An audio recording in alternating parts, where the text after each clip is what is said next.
We're good. Hello, welcome to all of you here. I see a few new faces and we're always happy to see that. We love to welcome new people into the museum. We're pretty proud of it, and we like for all of you to come in and visit. And if you haven't been here before, you're welcome to stay after and browse through the exhibits, and of course to see David's wonderful exhibit about West Mineral back there. It's just amazing, and he's spent a lot of time out gathering items and stories, so we invite you to look back there at his exhibit if you haven't so far.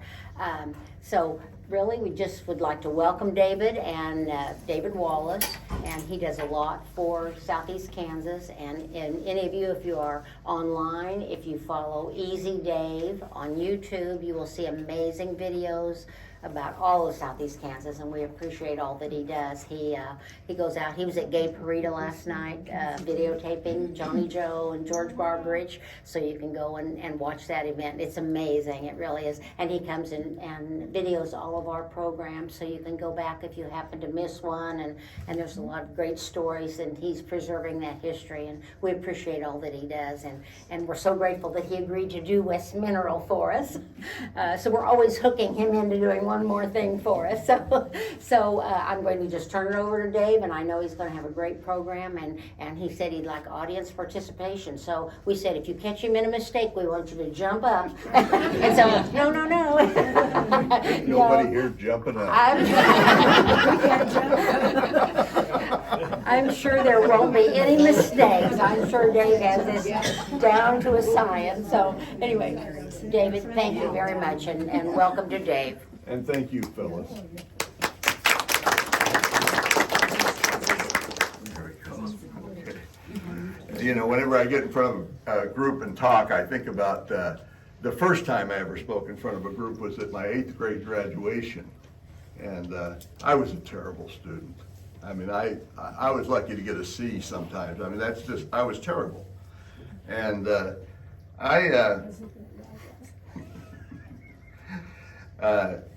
you know, I didn't so much graduate 8th grade, and I was sort of passed through. You know, they just let it go. And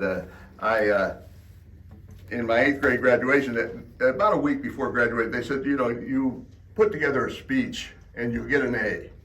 If you write a speech for the graduation, you'll get an A. And I hadn't had many A's, so I thought, well, this would be a good chance to get one. And the subject was Abraham Lincoln, and I wrote my speech. And I got an A, and they picked my speech to give. There was a class of about 40 people, and about 6 of us got to speak. And I was beside myself. I couldn't imagine that, you know, they picked my speech. I gave the speech, and at the end of it, the vice principal said it was a good speech, but he said you need to smile. So I'll try and smile today. And let's see here. I wanted to share with you who I am a little bit before I started on West Mineral. And this is my grandparents here.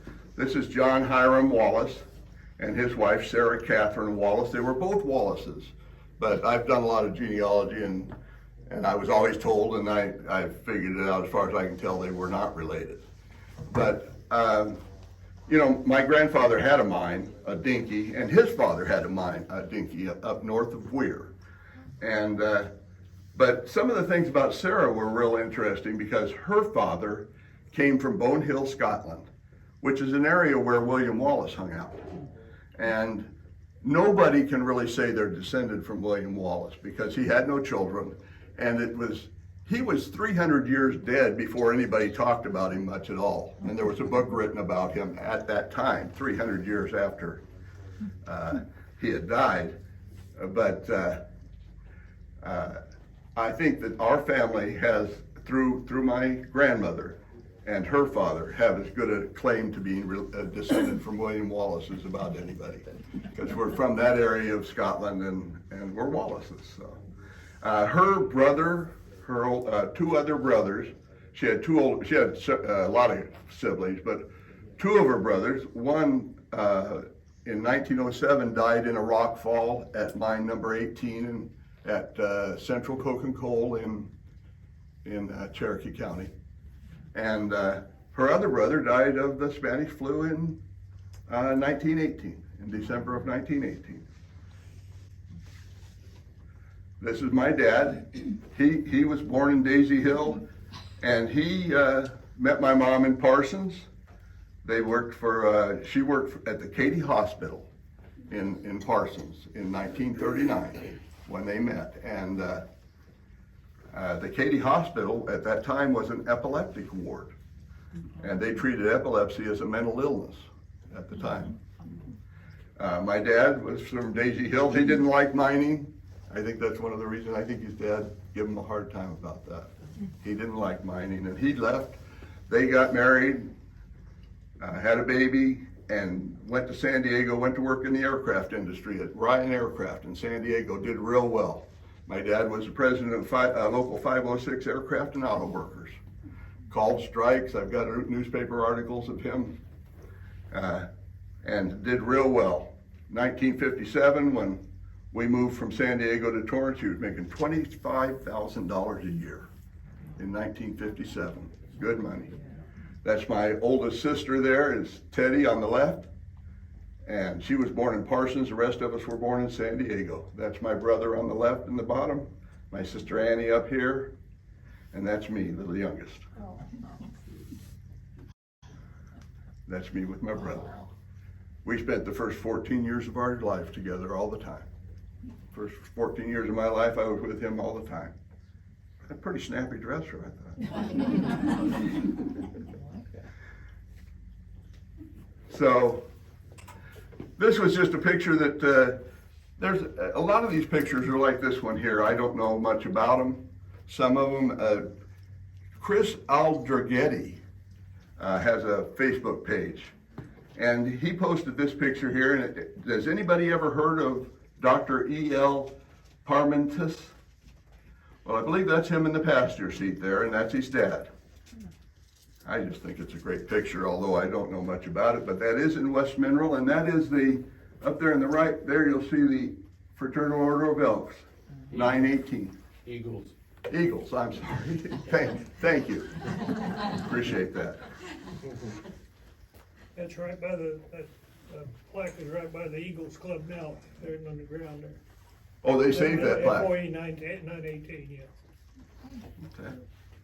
Now, I have no idea about this. Some of these pictures I came across on Chris's site, and some of them I ran into down at the genealogy library. Yeah, I know And about that one. You know about this picture Yeah, here? that's my grandpa in the back, and that's my grandma, and my mother on the other side, and that's my Aunt Kate driving. Your mother's in the passenger seat there? She's next to my Aunt Kate in the passengers, or in the front seat. That's I gotta tell you that Carmen's got more stuff, more history stuff. That's taken right in front of the garage that John Cosner built. My uncle built. It's great, great. This is an interesting family, the Battatories. And there's Eduardo Battatori there, and Margarita Buffy Battatori was his wife. This is an interesting story. They went back to like Austria, wasn't it?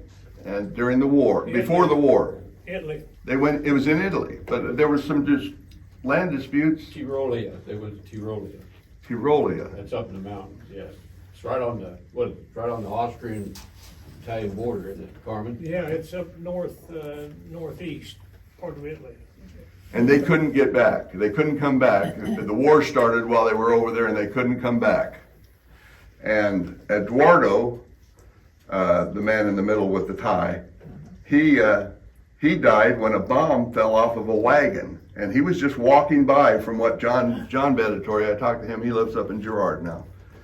And they were unloading this wagon, or I'm not sure if it maybe just fell off while it was going by, but anyway, it blew up and killed him while he was over there. And Eddie Battatori, his brother Johnny there, this is Eddie Battatori on the right is John Battatori's dad. And Johnny Battatori is John's uncle. And Johnny died when he was trying to take the copper ring off of a bomb. John told me that they had Russian prisoner of war there. They had some, and they were giving this copper to them to make trinkets. So they would be taking this copper off of these shells, and this one exploded and killed Johnny. But Marguerite come back. She come back here, and she opened a, you know, they'd already had the cafe, I believe. And he was like so many of them, you know, he opened the cafe when he got injured in the mines and couldn't work in the mines anymore. And the same thing happened with Carmen's grandfather, Michael Sofietti. He got to where his lungs couldn't take the mines anymore, so he opened the grocery store. And this is a common story with the stores and the different things, is that the men, if they were unable to mine anymore, they would open a business. And this is the Broadway Cafe, and this is in the old post office building that's still standing. It's a pretty picture. This says it's the same Broadway Cafe. Let's see there at the bottom, it says, it just says Cafe.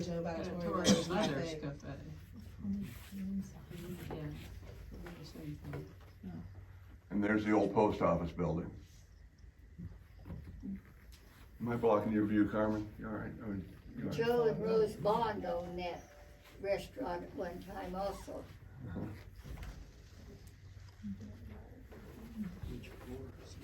There's a building across the street from the post office. Because it's brick and it's old, I just wonder, anybody know what that is? Yeah, it's my folks' tavern on the left. And then That was on the right, Is that where the Mineral Cafe was?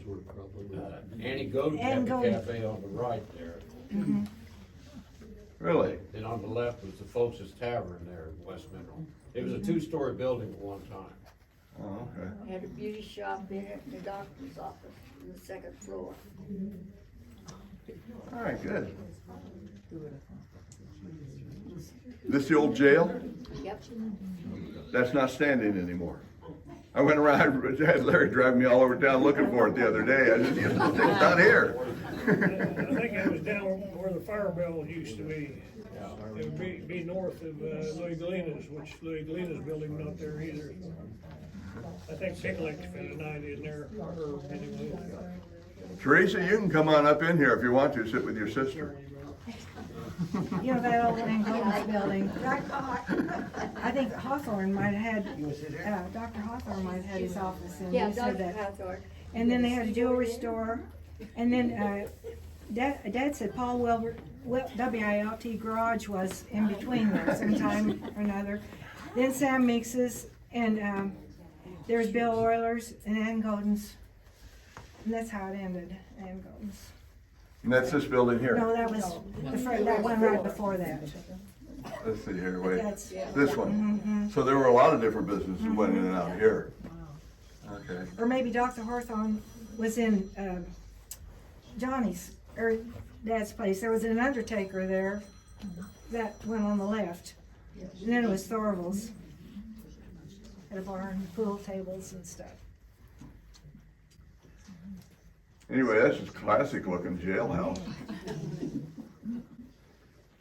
And this is your grandfather, right, Marianne? And look, they let us scribble on that paper. I can understand that. So embarrassed. On that, oh, but they built a lumber yard, but it wasn't until 1927 or 28. So all these others were newer, older pictures, and this one was later. When,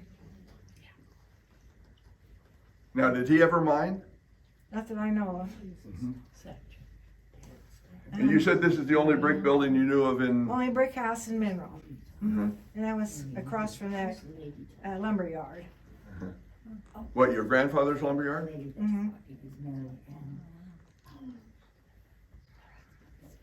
Then this says Frank H. Terrell's Grocery. Anybody know anything about that? There was a lot of grocery stores. Don't remember that one. I don't either.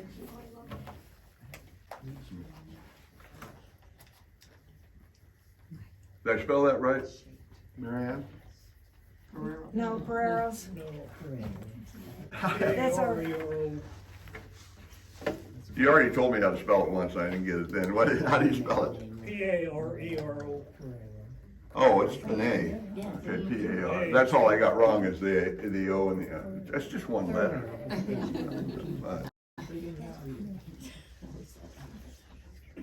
And now you thought this might be one of yours too, Carmen, but you guys decided it wasn't. That's either an O or an A or an E, it might be per P-E-R. Mary Ann knows. no, I don't know for sure. No, I spelled it, I think, P-I-R-A-R-O. P-I. They don't sound right either. Pereiros. Who are you talking about? Mrs. Grosso. Oh, okay. Well, it'd be Grosso, Mrs. Grosso's name was Pereiro. And, where the store was, they had the store on the other side of the street to start with. And then they moved it over to the left side of the street, on Olive Street. And then, so nobody really knows who this is. I don't know where I got this picture. I think this came from the genealogy library. When I went through the West Mineral stuff at the, I'd take a picture of it, but there was no information on it. So but there were a lot of stores in West Mineral, a lot of taverns, a lot of, There's so, a lot of grocery stores, that's, yeah. Another unknown grocery store. What kind of wall was that? There was like an opening to the outside. Yeah, it does. It looks like, it could be just something in the picture. I'm not sure. Yeah, maybe when It looks like something in the picture, yeah. I'll get something like. Well, I don't know what grocery store it was, but my dad in 1912 and 13 would catch rabbits and take them to the store to get 10 cents a rabbit in Mineral. And I don't know who was buying rabbits. Did he have to skin them and dress them out? Did he skin them and dress them out? Oh. I don't think so. And here's a parade in 1914. And that's at the corner of McClung and Lyle. mm-hmm. And that's right downtown. Okay. There's another one that's on Lyle Street. That's going south. Be 50th Street. That was taken in That's 1909. 50th Street is Lyle. Yeah, and that picture was taken in 1909. That one?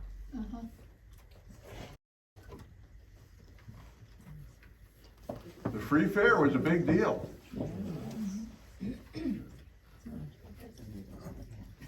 These came from, Big Brutus has these now. They got these from the library, and somebody told me who had originally donated them to the library. Is that you, Amit? Wasn't me, but I donated that phone book to Big Brutus. Uh-huh. In fact, I've got one hanging on my old phone at the house, just like it. You ever call anybody in it? Just worry about them picking up. Yeah.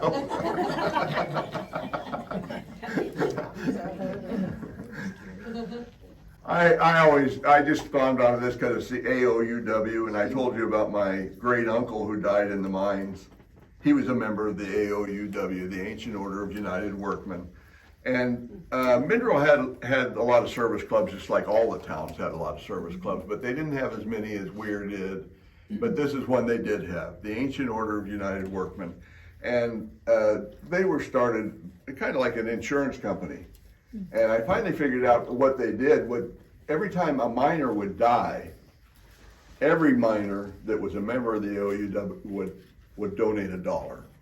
And that would be nationwide. Of course, they weren't nationwide, but wherever they were, they would collect $1 from each member, and they would give $2,000 to the widow of the miner. And my Aunt Bess, or my great Aunt Bess, got $2,000 from the AOUW. And there's a headstone at Weir, and it says AOUW on the headstone. And this is just something interesting, 4th of July celebration. would that be that mercantile store then, Smith's? Yeah, it's one of It's on the them. corner. Oh, you know which one that was? It Is was a that great, on? it was great big, it's the one on the corner that goes, where, Lyle Street and McClung. It's right here on the corner. Smithsburg. And Is they that what had you've got a grocery- picture of there? Mm-hmm. No, this is a different, they had groceries and dry goods and hardware and everything. It's a huge store. Well, yeah, they used to sell dynamite, I bet. Everybody sold dynamite. I don't know if they sold dynamite. Pleasant Hill School. This is right across from Joanne's house. Joanne and Harold. And Harold's grandfather started up out there, and that's one of my videos is with Harold and talking about his grandfather, and he used to take eggs and milk and cream and butter to Mineral every week. And he lived right across the street from the school. And everything up there, everything with his grandfather, he said everything was Pleasant Hill. And they've got Pleasant Hill Farms on their barn. All the stationery, they had they had fancy stationery. They had, Hereford cattle, they had registered sheep, and, it was nice. His grandfather had one of the old Delco electric systems, one of the first guys to have a kerosene driven motor that charged a rack of batteries, and they had light bulbs. The house was wired, and it was plumbed for, bathroom, for water. And this is back in the 1920s. Yes, until the 1940s, and then they went back to the, Kerosene. kerosene, yeah. The system got old and wore out, Harold told me, and before the REA came in with electricity, Well, the war broke out, and they was trying to get the REA then, so during the war, for about 4 years there, why they had the, lamps and used the well pump again. and there's Pleasant Hill School, 1898. Anybody know anybody there? My mother went there. Like all the Grosses did. There's 2 Shiners in there. Is there? But it seemed like they had a school every 2 miles. But that was He 1898. said that they got one. That's 1898. They, when Harold was a kid, they got a new bus down in town, one of the big buses, and it would run out of West Mineral and run a mile east and a couple miles north and 3 or 4 miles west and back, and it'd be plumb full, standing room only by the time it got back to Mineral. There was a lot of people lived there, and a lot of grade schools, a lot of schools. Didn't we have the first buses in Kansas almost? Yeah. Mhm. That's, For school buses. Well, no, for buses, What year? school buses. Yeah, what year did they get one though? I don't know. I always heard that. No, I don't know. That's what I always heard too. We always heard that they walked to school through the snow. I know. We did. Awful, yeah. Yeah. But there were 108 rural school districts in Cherokee County, and they were 2 miles apart. Every 2 miles. They were supposed to be within walking distance. Yes, Yes. exactly. Yeah, they were in walking distance. 2 miles apart, so you basically had to walk more than a mile to go to school. Well, I mean, I just imagine, but High school, I would imagine that the people of Cherokee County took great pride in developing the school. They've seen figures of the secondary education and the college diplomas that come out of a certain area, and the per capita education rate in Cherokee County through most of last century was very high, County was the same some of the way. highest in the state or even in the country. People here valued education and sent their kids to school and made sure they went to college if they could. Be educated. Carmen, what is this here? It looks like it's by the high school. You say what year it is? No, I don't know what it is. Looks like You know, it's it's something that I included because they were in books or in places where it was about West Mineral. So I included the picture even though I didn't know anything about it. I was hoping somebody hear It me. looks like it's on the west side of the school, Yeah, it right by the does. window, right, I think there was a, Which school would that be? it would have been the high school. Okay. I don't know what year, but beyond. Older kids. You think that might have been all 4 years classes there? They that might have been a grade school. I think they had grade school in there for a while until they built their grade school about 1937 or 38. The guy in the middle of the back looks like he might have Those a are older beard. kids. Well, that wasn't that common. Oh, really? Don't you think those are older kids though? They do look like they're older, not grade school kids, they do look like. Where was the school, Joanne? Miriam? Well, it says it's south and east, Of West Mineral? yeah.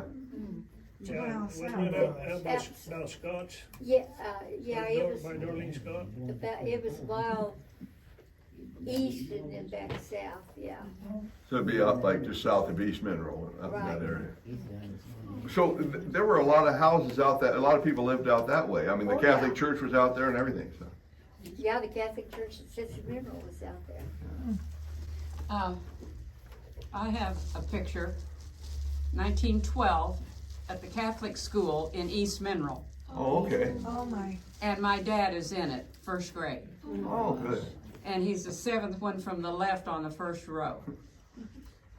Well, we'll And Jim's dad also went to school, at the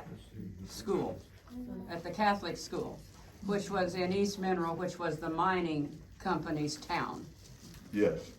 Carl's mother did. The, And Helen did too. the church sat just south, a mile east, and then just about a half a mile south, did it not? Yes. It was on the south side of And on the Richardson or left-hand side of 102. Yeah, on the left-hand On the side. east side of the road. And the church was in that area also. We'll get to the church here in a minute, and now there was baseball teams. The history of baseball is interesting to me. I'm a baseball fan. I've been a Dodger fan forever, and to learn the history of baseball in this area, it was like a business opportunity. Baseball was. The businesses would sponsor a team, and then they would travel with the team to different towns and tell people about their town. And they would learn about my mom was from Oswego, so the Oswego Boosters. And Boosters was a common name for a baseball team because they were there to boost the economy of the local town.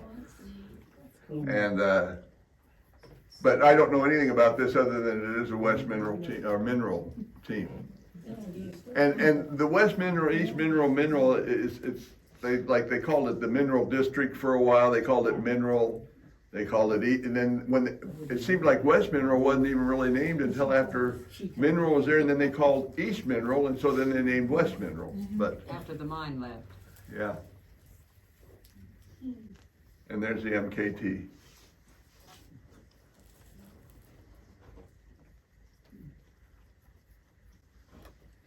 And there's the credit. This is right in town. This is about a block from the Boccia grocery store. And all there is a depression in the ground over there now.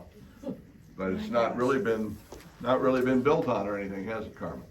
No, that's before, us kids, or 2 or 3 generations of kids played on the tailings pile on the dumps, we called them. And they haven't even started the dumps there, so that's pretty early on.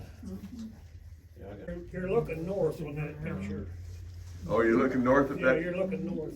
Okay. East would be toward the school. That road goes right to the school. That's the one we'd walk going to school. Oh, and we're looking right at a car there full of coal there. And that's the train depot, and that was there. You've been in that depot many times, you said, no? So that was there. Now, the scale house was on the other side of the depot. When I was a kid, quiet at night, and you could hear a train. They had to uncouple the cars to go across the scales, one at a time, weigh them one at a time. Oh, so And they'd have their loads way up that way, and their ones they weighed on down the track. And you'd hear choo choo choo choo choo. And the guy disconnect, and let the car run across the scales. And pretty soon you'd hear bang down on the other end, when it coupled up with the others, you know. Out of that rail car thunder. Many a night I've listened to that, you know, this summertime, of course, we didn't have air conditioning, you know, Yeah. the windows open. Windows open. I can remember my dad getting up in the morning, and Dad would tell you who was switching cars that night, how loud they would couple and uncouple. He'd name who was on the locomotive that night. Kept woke him up or kept us awake. This is out at, this is the bank, of course, and this safe is at Big Brutus. They've got a lot of stuff out of Big Brutus to do. All the stuff that was in the library at West Mineral is in the museum at Big Brutus now. So that was my great-grandfather, Harry Trudgeon. In the cage? We believe that that is him in the cage, but he was one of the owners of the bank. Oh, okay. And that safe display is something that Sue Ann, my cousin here, her and I put that together and gathered that, so. Yeah, and Harry Trudgeon, our great-grandfather, wore a lot of hats in West Mineral. You know, he was a miner, then he owned a grocery store. Him and his wife, Helen Trudgeon, or Ellen, she went by both. They owned the Henderson House, which was like a boarding house in West Mineral. What else? Shoe and clothing store. Wasn't Did he they have- mayor at one time also? A what? Wasn't he mayor? I think Was it so. mayor? He could have, One yeah, time? mayor. I mean, the Methodist minister. I mean, we believe that he was a Methodist minister there at the Methodist Church. We have a ton of his sermons, you know. I mean, like, a lot. We have a lot of information and pictures and things, and, And he was into real estate. oh, yeah, in the real estate. That's what I'm saying. He wore a lot of different hats. And, his daughter, one of his daughters, no, Mary Ellen, she was the first baby born in West Mineral. And so, in one of the little binders that you have up there, like, My Memories of West Mineral, it's a handwritten thing. That's from Aunt Mary Ellen, that she wrote all that. And she taught at a school there in West Mineral.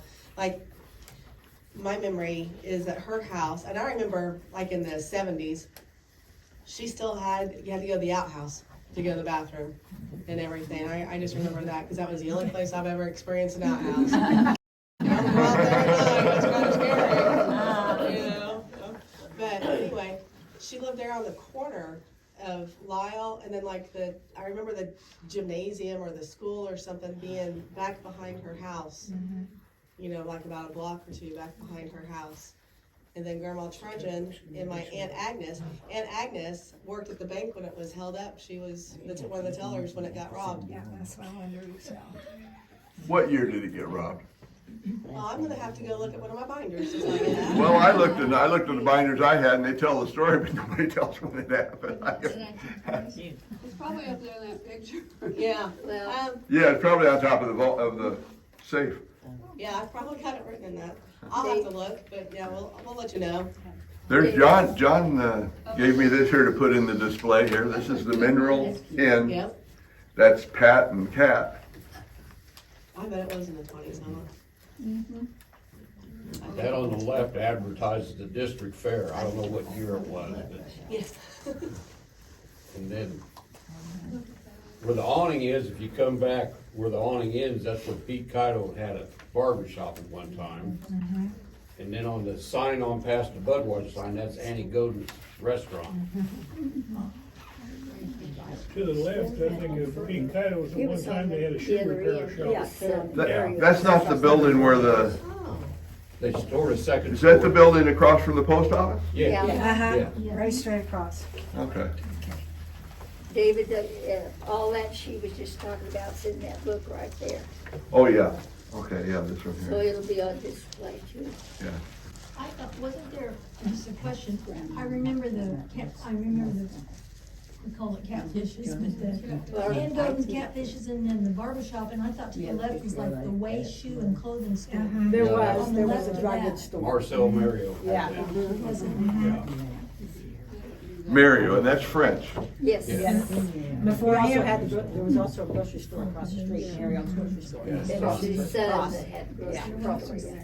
I can tell you an interesting story about when they used, mail used to be delivered to Mineral twice a day, in the morning and the evening. Well, in the evening, the Columbus Advocate had come out. Well, this is back before TVs or anything. So there's an old bench there, that bench would be lined up with the old retired men. And remember, the miners, they wouldn't sit, they'd squat like they were working underground. Oh, yeah. And I'd be walking down that street. When I was a kid, of course, I'd be barefooted. Them old miners tried to spit on my feet. They'd be chewing tobacco. They'd spit in my feet when I walked by. oh, So that was a big game for them to catch me walking down the street there. After back in Bert the Hardesty? mid-50s, late Yeah. 50s. I know he always Yeah, said that's there. good. Bert Hardesty, Bacon, Yeah. And then who was Bacon, Bacon Geddes and Grosso's father, what was his name? Ferrero. Ferrero, yeah, he'd be out there. You know, he had that big handlebar mustache. Oh, They'd all be out there chewing. Bert Hardesty was he, Yeah, he owned the tavern before Dad then bought the tavern off of him. and then he lived up above the post office, didn't he, Bert? I think, I know he did, yeah. Geddes lived above the post office. Did he too? Yeah. Bacon lived, north of the Catholic Church, where it was. I bought his house. Yeah, I was told he lived, maybe it was Hardesty then, huh? John- Theater in the garage. You know which one this is, John? No, I don't know where that. I think I know, but I don't know. I got this here and, on Olive Street where where Pereiro's grocery was. Yeah. What used to be a garage, and I've got a garage and a show. And so it's a garage and a show, and it's this picture here. And across the road was where Pereiro's was before, and then after this, I guess, was over with, they moved to the west. Do you know what I'm talking about? Did I explain it good enough? This is a garage on Olive Street. This was a garage and a show, and I didn't know about that, but I saw this picture, and I said, I bet you that's what this is a garage and a show. A theater. And then Ferrero's Grocery was on the other side of it, but then in years to come, they moved on to the right, to the left of it. They later moved across the street. Well, you've done a lot of work on this. You've redone that map, haven't you? Mm-hmm. You I tried completely to. redid it. My dad, he wanted me to She's sit done this all in down. the last week. She took this Yeah. from one she had, redid a new map on it. Yeah, That's yeah, lovely. we'd like to have- My dad told me, he said, I want to tell you, and he said, get a pencil. And I just grabbed some old scratch paper and tried to write around what he was trying to tell me. You know, and I wish I would have. But- What you have is lovely there, Marianne. That is lovely, really. But when you you had some kind of insurance papers that showed what was everywhere, you know? Yeah. And most of mine fit to where. Yeah, that up on the insurance wall are paper the was. Sanborn insurance, fire insurance maps. Mhm. Yeah, and that matches what you have, absolutely. But yours is actually better, because a lot of that just tells you what the type of business it was and the utilities that they had and such. But you have the names of the businesses more than that map does. Which is what people are more interested in, than whether they had water. You know, Marcel's, where it was, Daddy said that John McCona and Madeline Harrison, they were brother and sister.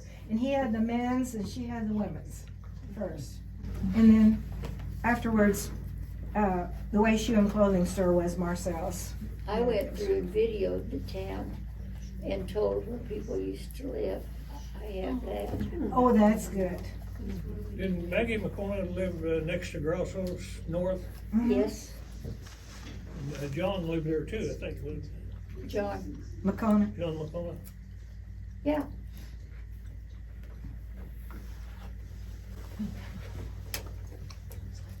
There you go, that's the Methodist church there. Yep. Been there 124 years. 120. And they're still having services there? Yes, this had, Had had services? 5 of us there this morning. There you go. 5 souls. Next Sunday's not. 5 souls on board. Does that count the minister? Yes, yes. And they were all strikers besides right. the Methodists. The faith of a mustard seed. It came from Stone City, north and east of Mineral, in 1904. You mean it was, that building was moved? Yes, it In was 1904 from Stone City. from Stone City. Our church burned, and they moved that one in there. And the only thing that's been added to it is this little corner out here. That's a bathroom on the southwest, and we put that in. That's the corner closest to us Right. there. That was Yeah, added By the on. sign, that was added Yeah, on. that was added on. Of course, it's really pretty inside, folks. You need to come and see it. It needs a lot of work on the outside, and we're in the process now of trying to get that done. We're trying to hold it together, but it's pretty shaky, like I said. It's hard, There was- isn't it? Yeah, there was 4 shiners there. That's 120 years ago it was moved here, and then how much older than that do you think it is? Oh, I have that somewhere, but not right in my head right now. I knew it. You don't have it. Amazing. Rebecca has done a video, a really good video on that. And you're still affiliated with the National Methodist Church, Yes, and, sir. and your minister is still, Yes, sir. whatever. From the conference. Did they give you a minister to come here, or did you have someone local that took it? We have a gentleman from Girard, Steve Cole.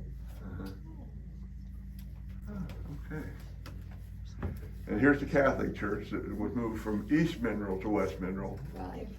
and it's It's occupied. Someone has turned it into a living facility. Cindy Morris from Big Brutus. Her son lives there. Oh, yeah? Yeah, I didn't know and that. I think maybe another kid too. I'm not sure, but it's a home now.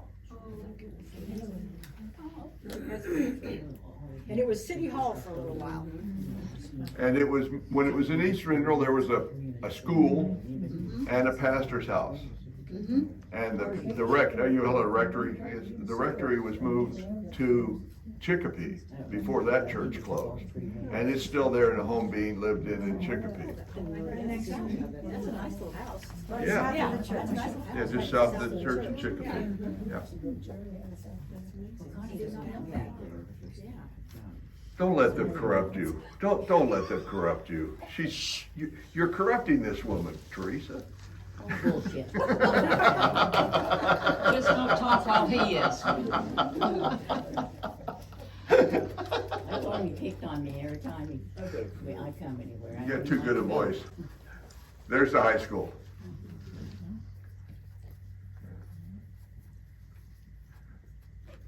There's a little bit of a timeline. First graduating class 1925. Last graduating class 1964.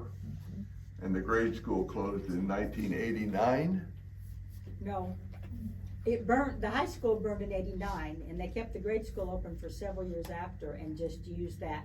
They moved a mobile into the back and put the cafeteria, they brought food over from the high school to feed the kids, because I was still teaching there at the time. And it was 2001, I think, was the last class that was there. And it had gotten down to where it was just, there was one day when there were actually more adults there than there were kids. Because it was kindergarten through fifth through fifth anyway. And there were only like 1 or 2 kids in each class when they finally closed it out. And there was a day when there were actually more adults there. By the time you figure the custodial staff and the cook was there and the speech therapist was there. And we just kind of all hung out in one classroom and. And there was still a contingent that didn't want to close the school. Right, yes. Wanted to keep it open. Yes. But it just wasn't Yeah, possible to do. no. That last May grade- I say something? If anyone has any old West Mineral yearbooks, we would love to have them down at the Cherokee County Genealogy Society. We have a few, but if you have any. There's a we'd whole love to have stack of them. There are 25 of them Where? at the Big Brutus. Oh, Oh, yeah, Brutus has a bunch of them. Yeah. From. And I have a couple of them, they loaned me, they told me I could take Yeah. what I want, I took a couple of them there, and they used to be called the Crusaders. yes. In that last graduating class in 1961, the Southeast opened up in the fall of Yeah, I was gonna say, I 61. think it I was in the Yes. last class Yeah. at Cherokee. Well, see, this was written down and I ran into it, so I took it as gospel. It's not right. No, it's not right, cause the first, It's not Southeast opened in 61. Okay. First graduating class in 62 was the Those first in graduating class. '64, though, they were freshmen in '61, maybe that's what you're getting. That might be. It had to be six. Class of 61. Hmm. There's these. That's on display at the City Hall.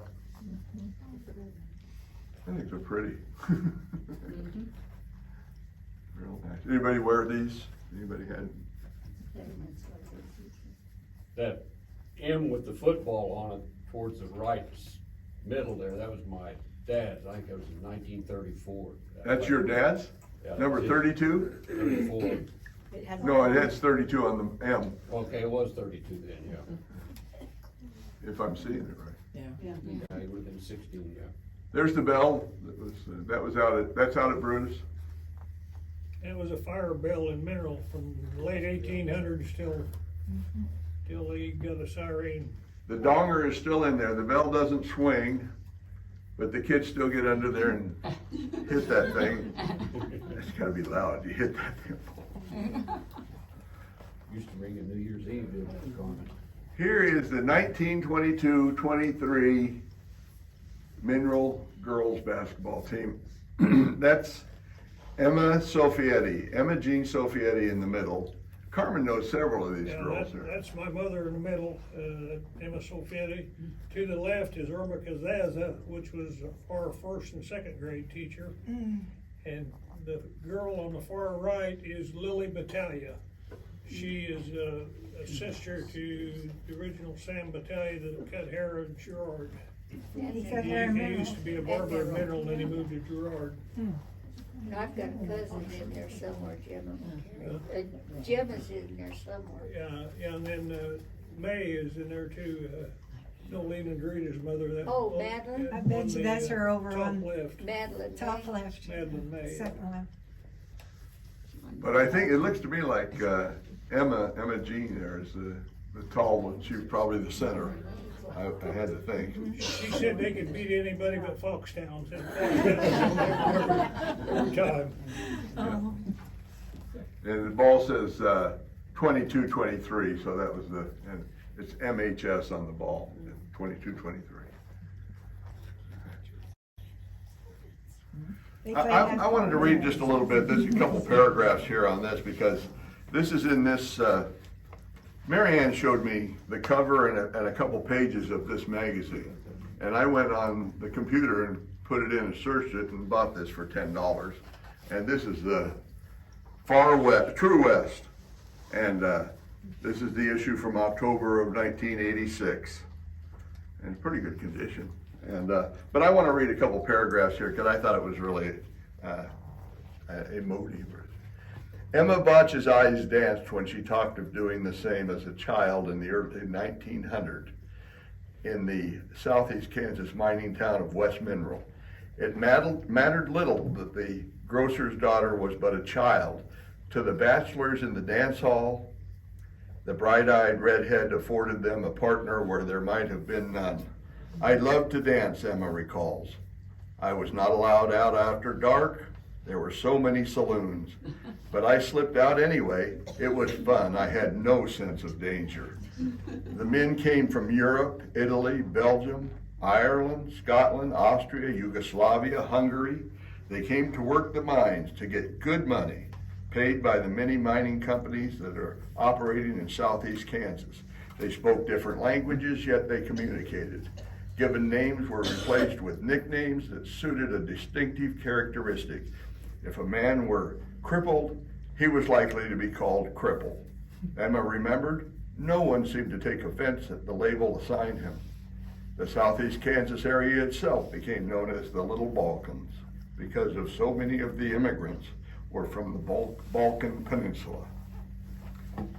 But I've heard this before I think even before I saw this magazine, I'd heard that phraseology about people not taking offense to the nicknames they were given and all. It's just, but this is a great article, and if you get a chance, I'll be glad. I'll leave it here, and anyone's welcome to read it. It's a really very nice article. Eddie Badatori's in here, and some pictures and such. It's very nice.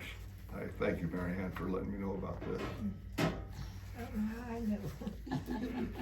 Now, I've got this big thing I wrote out. I haven't looked at it once. There's Emma Jean Sofietti and Mary Jug.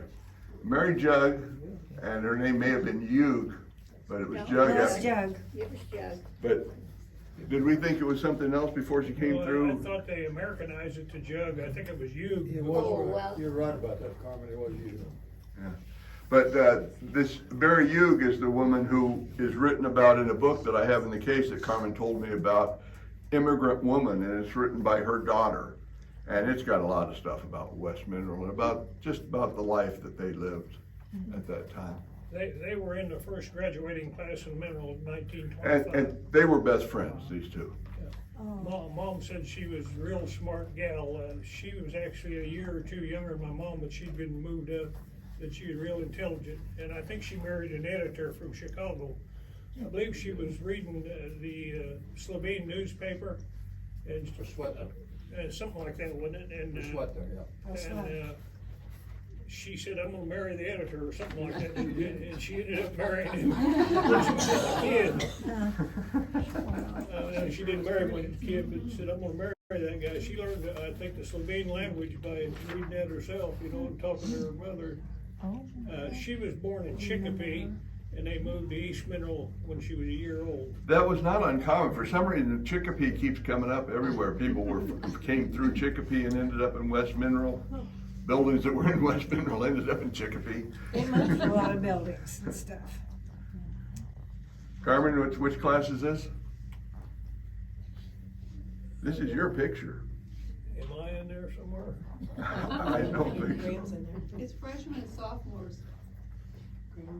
What are Is that the one with, I think there's one with Bart Perella in there, Barto Perella. Was his name Barto, B-A-R-T-O? Like the It third might one have down? been, There's- Yeah, I think he's spelled Barto, and it might be in that picture, I don't know. my He goodness. was a couple of years younger than my mom, I think. My grandmother's in that picture. Oh, really? Where is she? Well, that's what I'm trying to find. Her name's Eva Trudgeon. So I'm trying to find her in the picture. She's a freshman. Yeah, she's a freshman. I don't see Perel. That's the freshmen and sophomores, whatever year it is. So I'm trying to find her in there.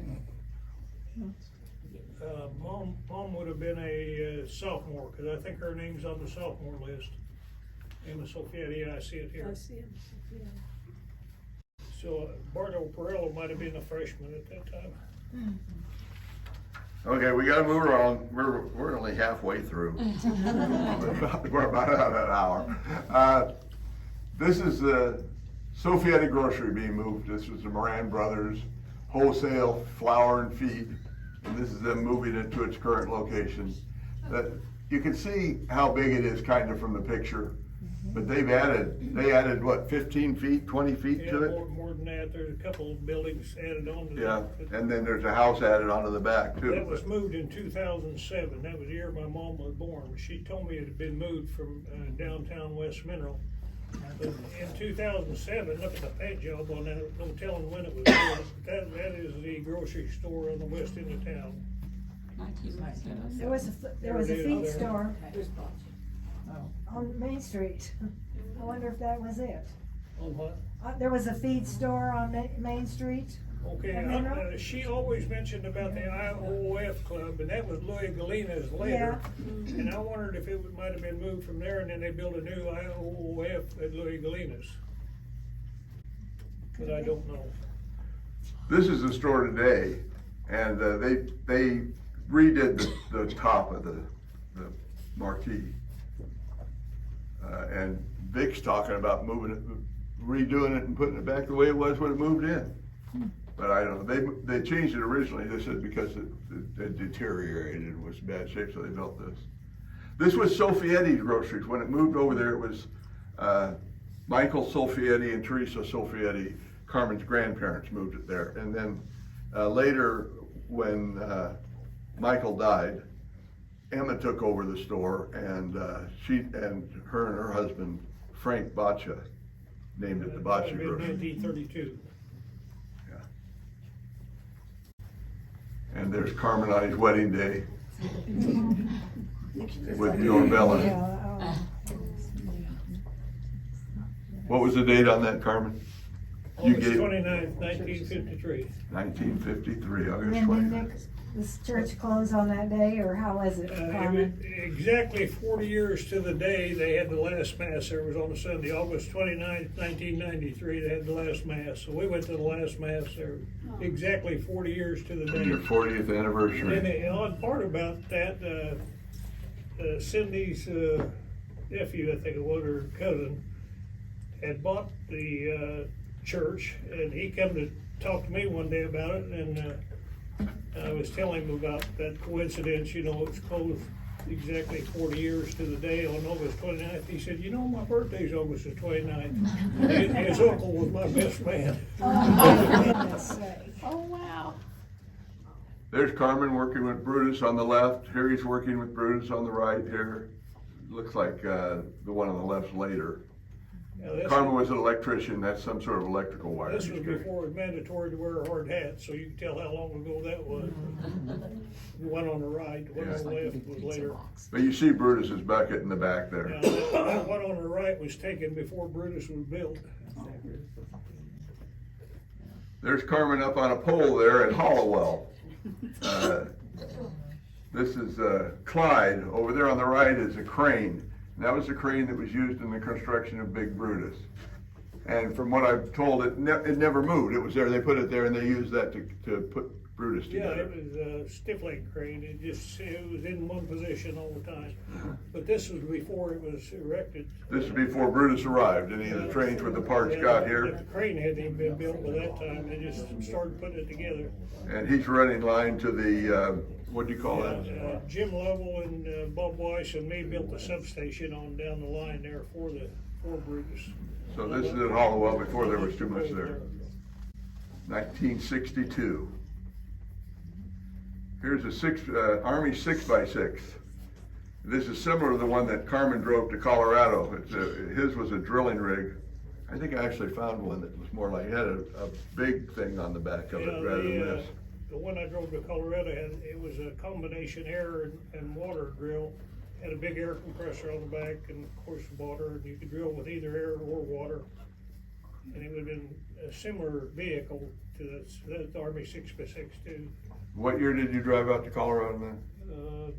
Must have been about 54, 53, 54. Drove out across US 40. There was no 70, no interstates. There's Victor, Frank, Carmen. And in the back is his mom and dad, Michael and Teresa Baccia, right? I mean, Sofietti.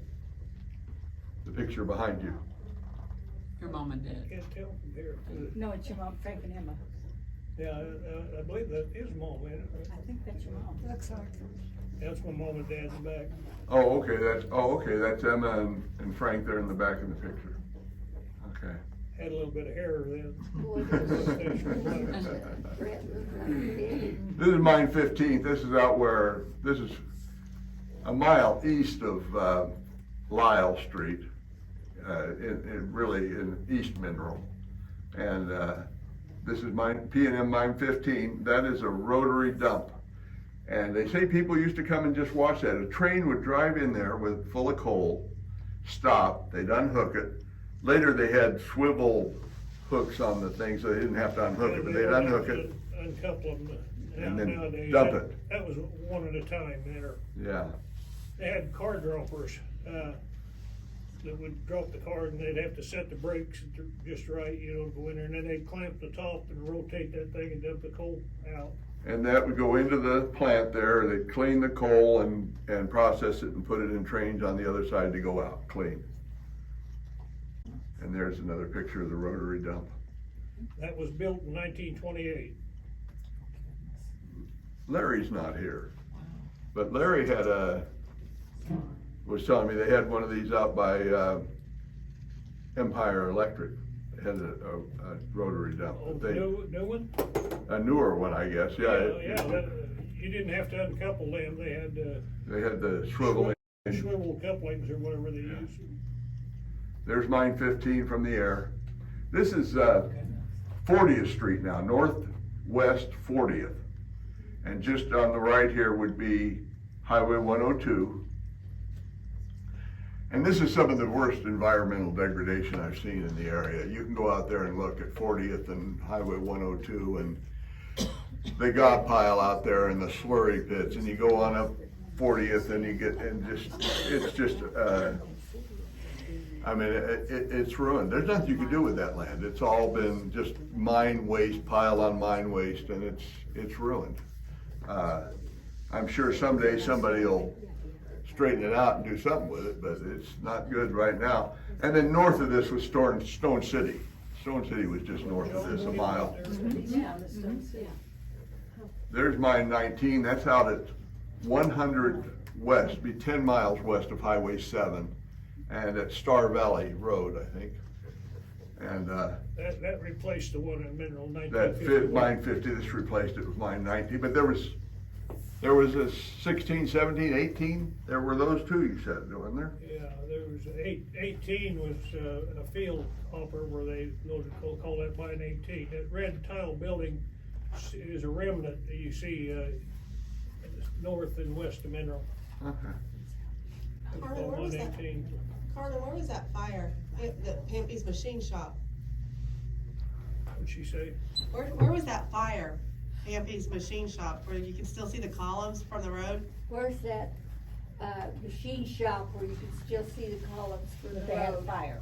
Where they had a fire. The one I was talking about, mine 18? John Murray, remember Pete Murray? Oh, the fire, you're talking about the fire, and that happened in the 40s. I was just a kid, I think. Okay, that was, you're talking about when Pete Murray worked there? Yeah, okay. I believe that fire was in the 40s. I remember when the fire happened. So here's the 950B, 33-yard shovel. This is what Big Brutus replaced, but this is no slouch, 33 yards in a bucket. You remember showing a picture of the depot?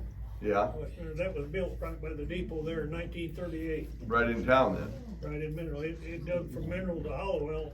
Bruce dug from Hollowell to Mineral.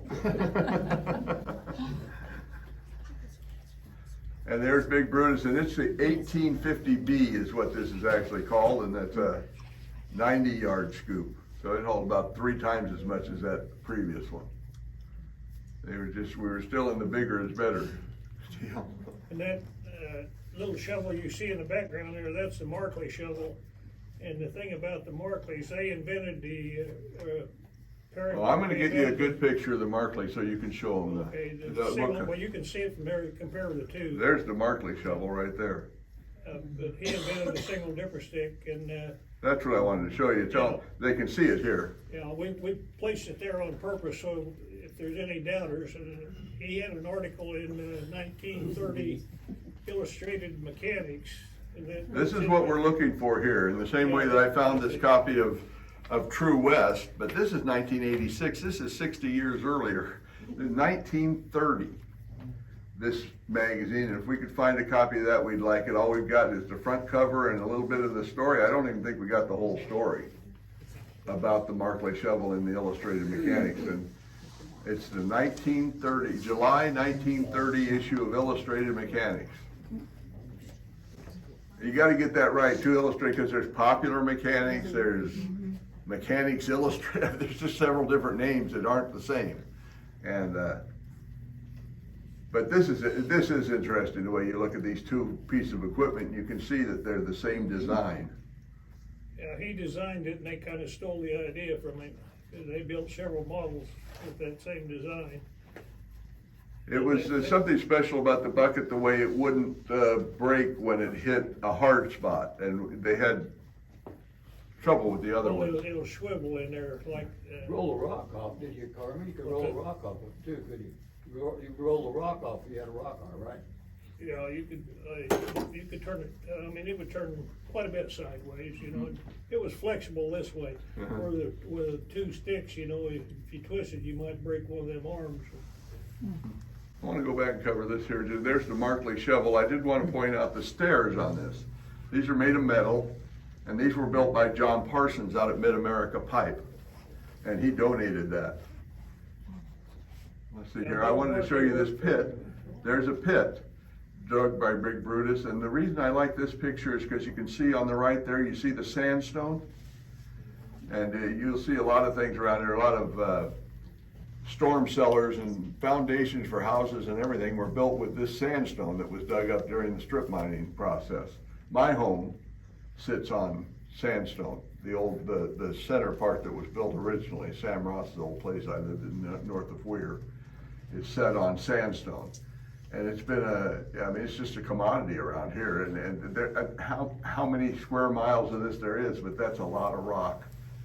And there was a story about him coming to a new land and gonna build something, and they looked around, and one of the things, there's no rocks. And that's a real plus. When you're going to a new place, there needs to be rock for foundations if you're gonna build homes. I want to make sure we cover each of these. Okay, we can go on here now. And there we are, the bank and the theater.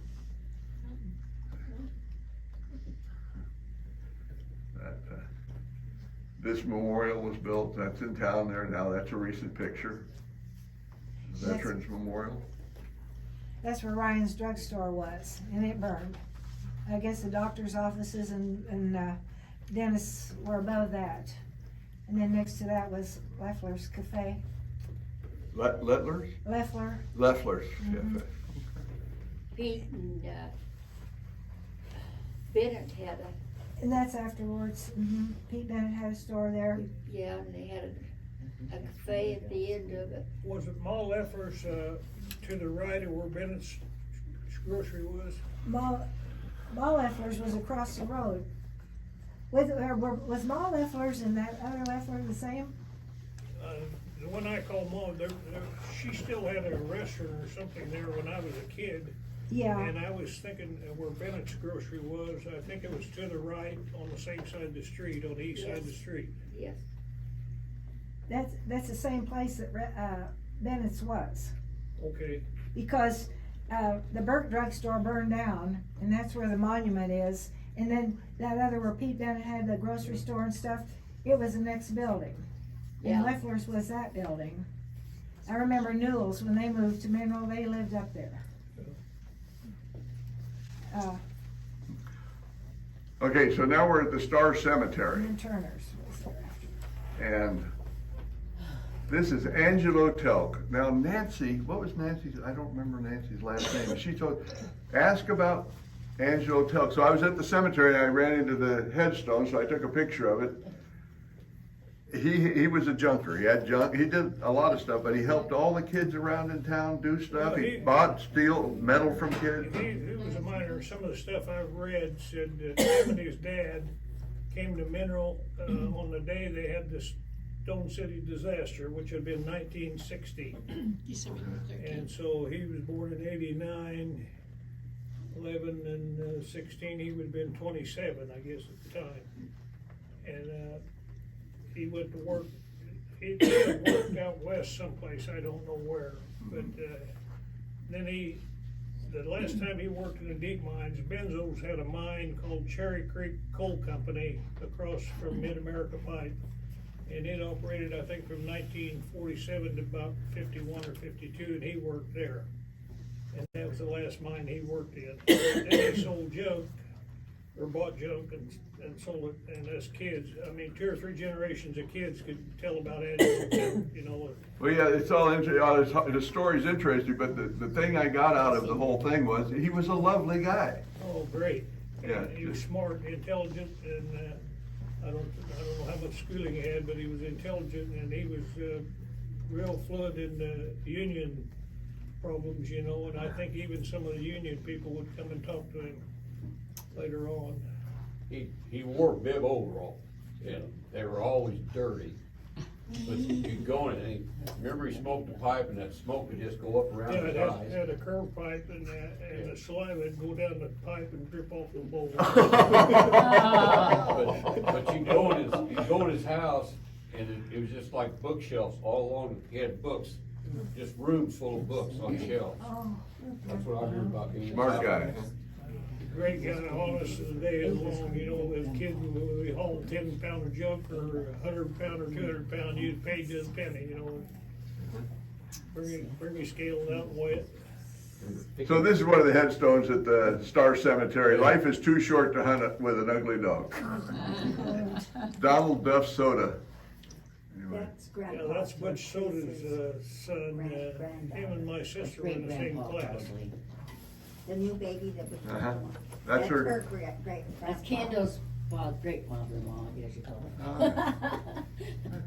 He was a Donald Soda veterinarian, was a his lawyer in son. Joplin. He's quite the character. A lawyer. Yeah, didn't he win that case where they blew up that house, you know, where was it? In Melrose, was it? Yeah, yes. And he was the defendant of that guy, and I think he won the case. Huh. Here's Carmen's grandparents, Teresa and Michael Bacha. I mean, That Sophie number two Eddie. that was in the car I was telling you about. Oh, in the car, okay, at the beginning, okay. Back seat of the car. This is Norvella's headstone. I didn't know anything about it. I was just up at the cemetery looking around. This one here is headstone. Here's 3 kids that are, you know, one's 4.5, They all died at the same 2.5, one's only a month old. All died on the same day. So I asked Carmen. A tragic car accident. No, House fire. house fire. Yeah, house fire. Right behind grandma's. It was right behind Carmen's house there. Carmen's dad was there and. Right across the you know, alley, and Frank Parsons was babysitting or tending to them. Their mother had went to church, it was on a Sunday, and their mother had went to church, and he was cooking breakfast or something, and I don't know what happened, but we heard somebody yelling. It was around lunchtime, because I think we were sitting at the table, and he come over and got my dad, and said the house was on fire, and Dad run over there and run in, but he couldn't do anything. He could have lost his life pretty easy, you know, it's already full of smoke and everything, and so when people started coming, they wanted to look for the kids. They knew the kids was in there. They started breaking windows, you know, to feel around below the windows, and the fire got there, and woof, and that was it. Weren't you a pallbearer at the kids? I think you was too. And I found their mother I was the one that told her to get home, and her house was on fire. Us kids were pallbearers for them kids there. This is the Veterans Memorial out at the cemetery. And this is the view from the cemetery. You can see Brutus in the background. This is on 70th Street, 7 miles west of Highway 7 to this street here. Brutus is on 60, so that's a mile over there to Brutus from Star Cemetery. And Star Cemetery is on a hill. You can see it's sloped. This is Mid-America Pipe. It's not in West Mineral or even East Mineral. It's over in Corona. But this is a big business. Roe Parsons started this, and his boy John Parsons runs it now. And they make pipe, and they have a beautiful machine out there that takes rolled steel and puts it through this spiral machine that makes pipes that are 40, 50, 60 inches in diameter, and rolls it and welds it in place, and then they have coating machines. It's a big deal, and they sell the water pipe to LA, San Francisco, New York, Chicago. All these cities buy pipe from Mid-America Pipe in Corona, Kansas. Their address is probably scamming.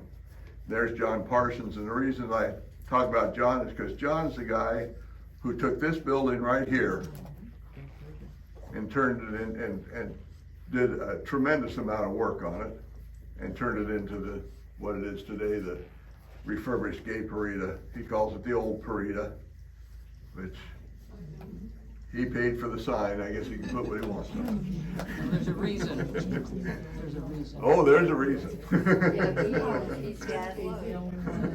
He got. Here's the inside of it here about the time it was finished. He said he had to jack up the floor. Wouldn't that be hard? And to, There was a lot of work, I mean, there was a lot of work on this here and a lot of money, a lot of new wood, all new, replaced all kinds of flooring. The place is beautiful now, and he put on 2 new buildings at the back and, put in, reproduced the bar that was there before from pictures, did the best he could to stay true to it. I put this is in Corona, the whole, Heart of the Heartlands Train Depot and Museum.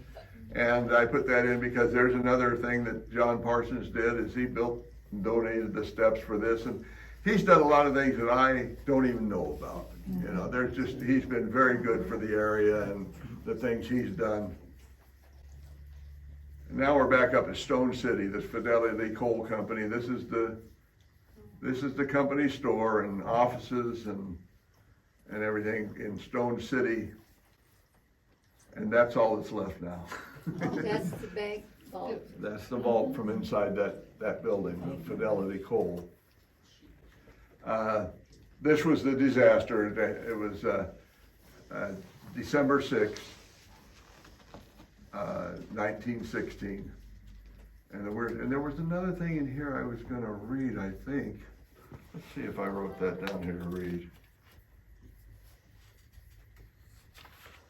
That was the second largest disaster in Kansas. I think the largest was in Frontenac. I think there was 40 killed in the late 1800s.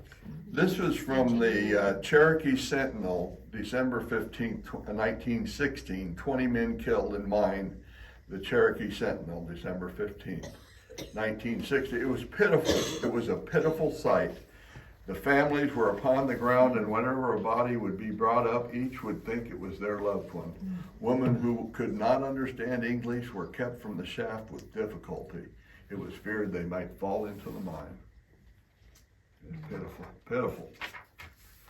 20 men died. That's the second worst disaster, I guess, single death toll in an accident. The other one was the Frontenac exploded. 44 dead there.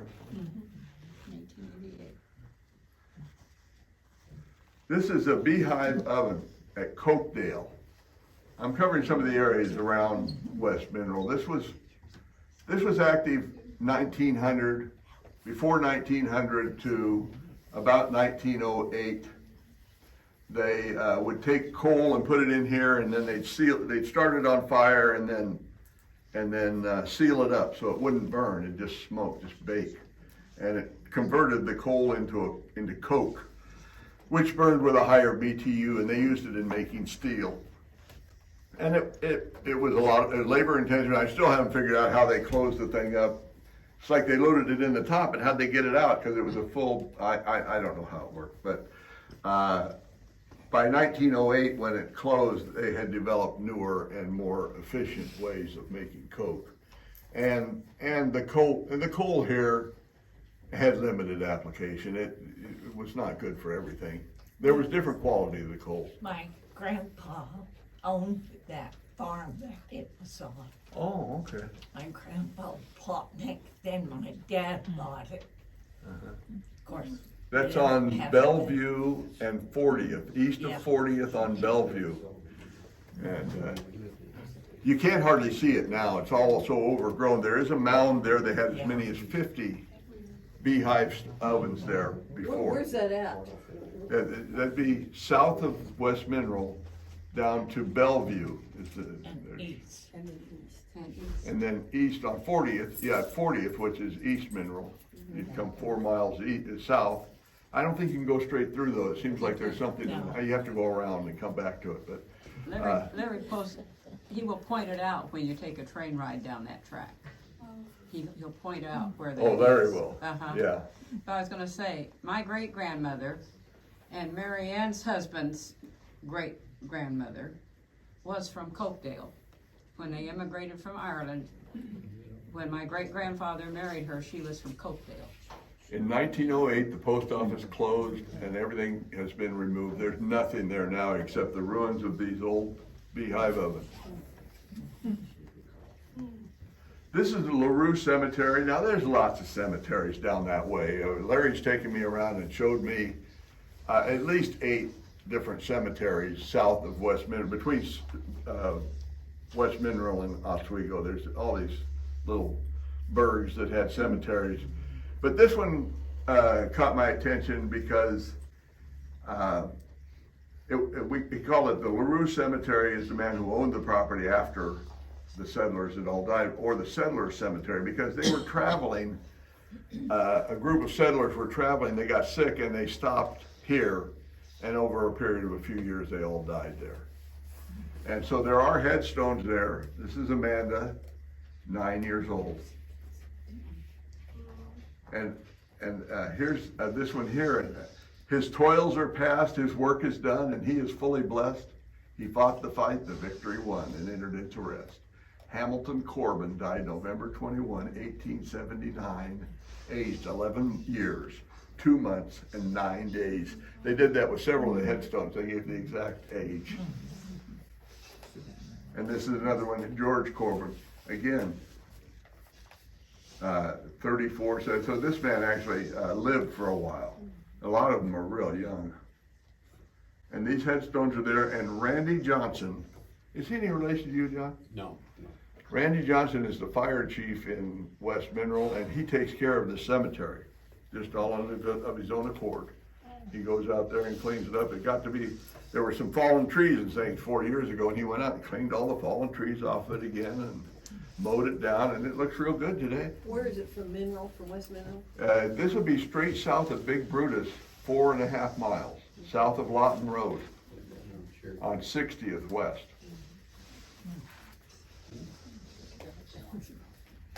This was an infant, I believe. Hey, Dave, a lot of those kids died from the flu way back there when they were shot. They had that flu back Yeah, there. but this is quite a bit earlier than the Spanish flu of 1918. Right. This is the Claythorne Lodge. This is a hunting lodge, and it is privately owned now. And this sign was not up there a couple of years ago, but now it is. It's no longer open to the public. And this is part of what's going on with West Mineral now. It's it's an area where people come to hunt and fish. And here's the Cherokee County Sportsman Pits. They have shooting competitions and things out here. And there's the Wildlife Department. David Jenkins is going to talk about the Wildlife Department on June the 23rd here. So this is more of what goes on there now is hunting and fishing, and here's strip pit bait. Strip pit bait and tackle, and they have RV sites, kayak rentals. Here's lodges for rent in West Mineral. Perello, is this related to your family? Yeah, that's where Did you own that? My folks live there. They live there now? Mike is now. Well, what's He this doesn't here? live Are there. you renting your place out? Yeah. There's a few others Well, doing the same there's a thing. number if you want to call Mike. I just saw the signs, but I think there's a lot of hunting lodges in town, but they don't all have signs. Botches have a thing too. Yeah, the Botches have one on Verbo, or one, they're on these different rental sites. Yeah. And so that's about the cottage industry in West Mineral now. There's the post office. We're almost done, I think. And there is Jimmy Lovell, who's not here today, and I wanted to end with him because he'll be here May the 19th to talk about Big Brutus and mining. Carmen will be here with him. They'll talk about Big Brutus and about mining in the area. Anybody have anything else they'd like to share? Yes, I'd Lois. just like to share that a lot of you knew my Aunt Mary Elizabeth O'Malley. Uh-huh. And she went to Mineral High School. Now, she lived at West Weir, where the family lived when she passed away. But she went to Mineral High School her freshman and sophomore year. And the Mineral bus came and picked her up and took her to school in Mineral. And then she did her junior and senior year at Weir and graduated from Weir High School. And so, Mary Elizabeth. Mary Elizabeth. What year did she graduate? What? What year did she graduate? 1941 from Weir. And so Weir had a high school before that, but she Oh, chose yeah. to go to Minerals. Oh, yeah. And they came and got her. Yeah. But they came and got her. That's why we had a Yeah, bus. that's a bus, yeah. Well, and Jim, one of the Carlson girls, well, she married a Carlson. She lived in, and her brother lived in Scammon. And the mineral bus came and picked them up because there was no high school in Scammon. And so I have one of her annuals that I guess we'll get down here. Anyway, I said, well, what do you remember about Town Mineral? And she says, nothing. She said, I got on the bus at Scammon, and they lived up there north of the main road that goes on the north side of Scammon. They lived up in that area. It's all grass now and trees and brush. Anyway, she went to school on the bus. They brought her home. Her mother had no car, a single mom. That's the reason. And she got to go to nothing and was in no athletic events and no organizations, just to and from school. And so she didn't even know the washing pit or whatever it was out east of the school. She never saw it. It's in the annual. But Thanks, Lois. Appreciate it. Well, I did miss one thing. I wanted to thank a few people. Come on, Phyllis. Come on up here. I want to thank Phyllis. She encourages me. When I get nervous, I call Phyllis, and she says, don't worry, it'll be all right. It'll be fine. It'll be just fine. And I want to thank Alan Roberts and Linda. They got me involved in this to start with. Jimmy Lovell. This all started one day at the Weir Senior Center at lunch, and Jimmy Lovell says to me, what do you know about Weir, Kansas mining history? And I've been trying to answer that question ever since. There were a lot of people, all of you, Lois and even Emmett, and let's see, old Jerry Lomchek's not here, for a lot of help. Larry Spahn, all of you. Carmen's amazing what he's saved a lot of. You talk about throwing history away and stuff getting away. It ain't getting away from Carmen, I'll tell you that. That's good. And that's all. I thank you very much. Thanks for coming. Well, I may not be on. We want to thank David. It was a very interesting program, and I think I scared him when he walked in because I said, Dave, the programs need to last about 30 minutes, 40 minutes max, or you start losing your audience. But he was so interesting, and with all the interaction from the guests, that helped keep it alive, and it was a wonderful story to be told. So we're happy that you went on beyond the 30 minutes that we usually say to keep it to. So there's just a couple of things. David's mentioned the upcoming programs, and those will be posted, and we'll be telling you about those dates. The next one is May the 19th, which is West Mineral mining history, shaft mining to strip mining, and the Big Brutus Mining Museum. And that will be Jimmy Lovell and Carmen will be for that program. And so I just wanted to mention when we say that about Big Brutus, we are both, we think, wonderful little Southeast Kansas museums, as well as Crawford County Historical Museum. And we are not competing with each other. We think we're all working together. We think all the things that we do benefits each other. We try to share. I know people will come in here and bring an item. We'll say it's really not appropriate for us. It really should go to Big Brutus or Crawford County. So we just want everybody to know that we're all working together, all for the same purpose. One of the things that I want to mention, since you're telling this wonderful story of West Mineral, we really focus on the coal mining aspect of Southeast Kansas, which of course is a big part of it. But we have a little research library, and people absolutely love it. And we're trying to tell the story of each of the coal camps, which is why we're presenting this type of exhibit quarterly. And so we have books that are dedicated to, you'll find Gross, you'll find West Mineral, you'll find Franklin, Arma, every little coal camp. We have a 3-ring binder, and we are filling that with photos, stories. So we would love to have copies of any of your stories about West Mineral to add to our book. And we have people who spend a lot of time volunteering, and they're here and they're indexing those books. Just ask Dolores and Mavis. Dolores has just done a wonderful job with a lot of the indexing. We give her all the tough ones. And Peggy's back there. She does some of the indexing. I don't know if I missed anybody else in here, but anyway, so if you have photos and stories, you know, we're happy to have copies of those just to put in the book so that we can share that story. And like I say, we send people out to Big Brutus in Crawford County all the time. So I just want you to know we are all working together. Those of you that are members know our membership dinner is coming up May 1. That's a perk of being a member. You get a free dinner and entertainment. It's a fun night. So if you're not a member, there's membership cards. It's $25 an individual, $50 a family, and the dinner alone is worth the price of your membership. And there are other perks that go along with that. And a little update on the drag line that many of you have heard about. We are acquiring a Page 618 walking drag line. It will be the only one preserved for exhibition in the United States. And it will be located up here at 69 and 47 Junction. And once again, we think that's going to benefit everyone. Big Brutus, Crawford County Museum, Girard, all of the museums in the area, Cherokee County, your historical museum, everything. It's going to benefit all of us. So we're hoping within the next 2 months that move will actually take place. They're just getting ready to start disassembling it. It's right now down in Cherokee County, and then they'll be moving it up here, and it'll be you'll be seeing that online and in the newspaper. The media's been great to cover us. And then one other thing, we've talked about this, but for those of you who aren't here, we are in the process of we have been donated a 7-foot screen, so that rather than this little screen, which we thought was a big screen TV, we will have a 7-foot screen that'll be mounted up here from the ceiling, so when we're showing photos in the future, it'll be a lot better for everyone to see.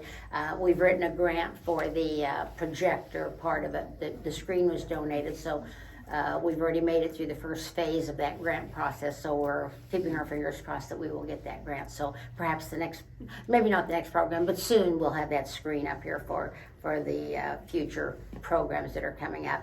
I think that's everything. Thanks to everyone who comes in and helps us with this. Our board members, a few of them are here. Linda Roberts, Linda Canole, Christy Parrish.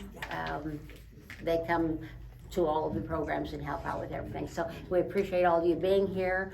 There are snacks and drinks provided by Dave that brought all that in for you, and you're welcome to help yourself back there and browse around, look at our museum, look at the special exhibit that Dave put together back there, and we thank you all for coming. We appreciate it and hope to see you at the next program. It'll also be a good one. You won't want to miss Carmen and Jimmy. It'll be a good program. So thank you all for coming, and thank you, Dave. We appreciate it. And thank you. Thank you. Thanks for coming, folks. I really appreciate it.